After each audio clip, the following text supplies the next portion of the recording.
태초에 말씀이 계셨습니다. 그 말씀은 하나님과 함께 계셨고 그 말씀은 하나님이셨습니다. 그분은 태초에 하나님과 함께 계셨습니다. 모든 것이 그분을 통해 지음받았으며 그분 없이 된 것은 아무것도 없었습니다. 그분 안에는 생명이 있었습니다. 그 생명은 사람들의 빛이었습니다. 그 빛이 어둠 속에 비추고 있지만 어둠은 그 빛을 깨닫지 못했습니다. 하나님께서 보내신 사람이 있었습니다. 그 이름은 요한이었습니다. 요한은 그 빛에 관해 증언하러 온 증인이었는데 이는 그를 통해 모든 사람이 믿게 하려는 것이었습니다. 요한 자신은 그 빛이 아니었습니다. 그는 다만 그 빛에 대해 증언하기 위해 온 것입니다. 참빛이었습니다. 그 빛이 세상에 와서 모든 사람을 비추었습니다.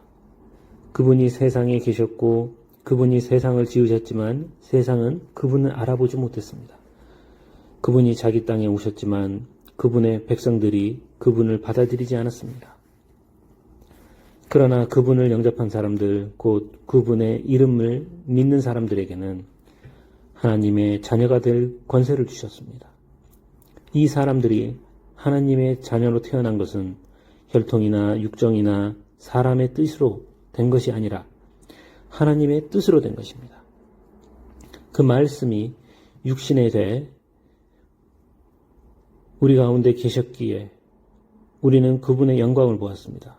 그것은 은혜와 진리와 충만한 아버지의 독생자의 영광이었습니다. 요한은 그분에 대해 증언해 외쳤습니다. 내가 전에 내 뒤에 오시는 그분이 나보다 앞선 것은 나보다 먼저 계셨기 때문이다 라고 말했는데 그분이 바로 이분이시다. 그분의 충만함으로부터 우리 모두는 분에 넘치는 은혜를 받았습니다.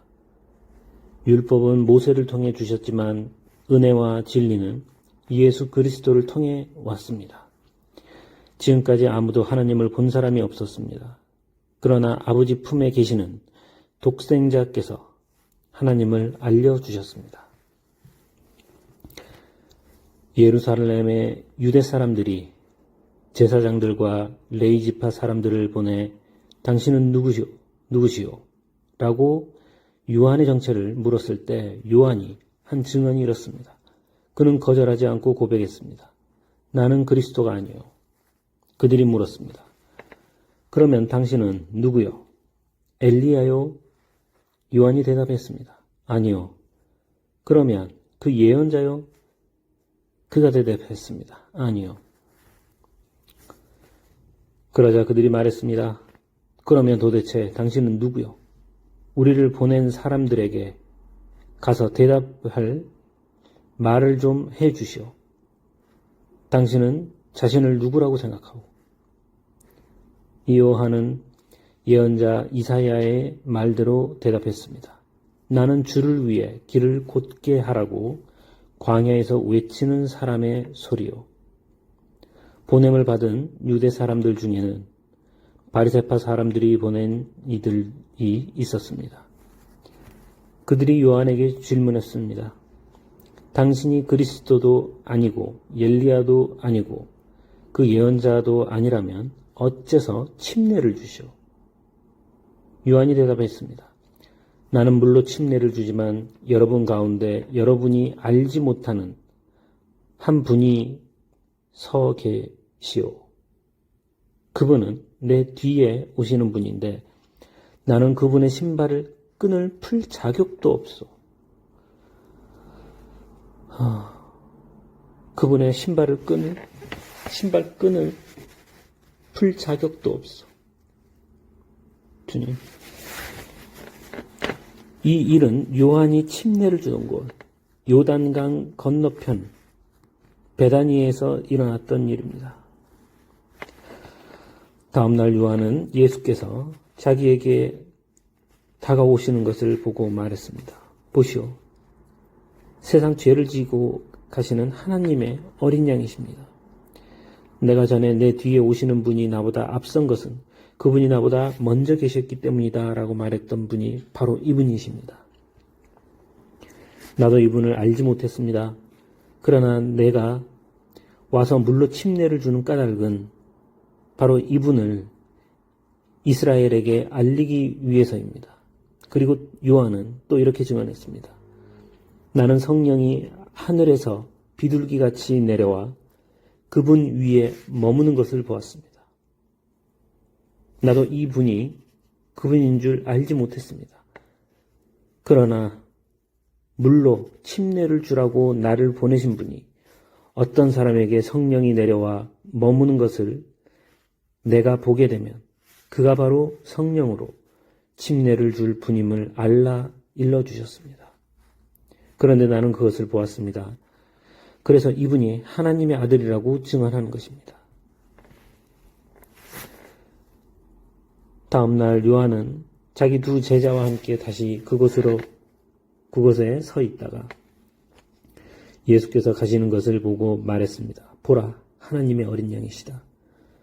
그 말을 듣고 요한의 두 제자가 예수를 따라갔습니다. 예수께서 뒤를 돌아 그들이 따라오는 것을 보고 물으셨습니다. 무엇을 원하느냐? 그들이 말했습니다. 라삐여, 어디에 머물고 계십니까? 예수께서 대답하셨습니다. 와서 보라.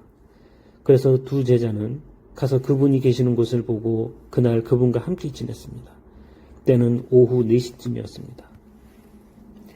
요한의 말을 듣고 예수를 따라간 두 사람 중 한 사람은 시몬 베드로의 동생 안드레였습니다. 안드레는 가장 먼저 자기 형 시몬을 찾아가서 말했습니다. 우리가 메시아를 만났다. 그리고 그는 시몬을 예수께 데려왔습니다. 예수께서 시몬을 보고 말씀하셨습니다. 너는 요한의 아들 시몬이구나. 이제 너는 게바라고 불릴 것이다. 다음 날 예수께서 갈릴리로 떠나시려다 빌립을 만나 말씀하셨습니다. 나를 따라라. 빌립도 역시 안드레와 베드로처럼 벳세다 마을 출신이었습니다. 빌립은 나다나엘을 찾아가 말했습니다.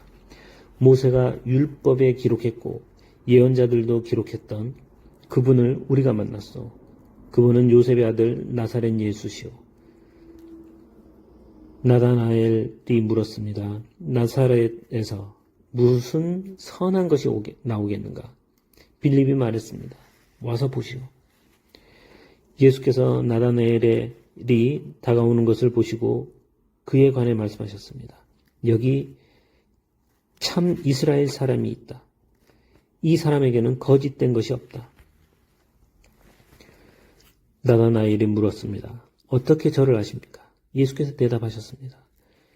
빌립이 너를 부르기 전 내가 무화과 나무 아래 있을 때 내가 보았다. 그러자 나다나엘이 대답했습니다. 라삐여, 당신은 하나님의 아들이시며 이스라엘의 왕이십니다. 예수께서 그에게 말씀하셨습니다. 내가 무화과 나무 아래 있던 너를 보았다 해서 믿느냐?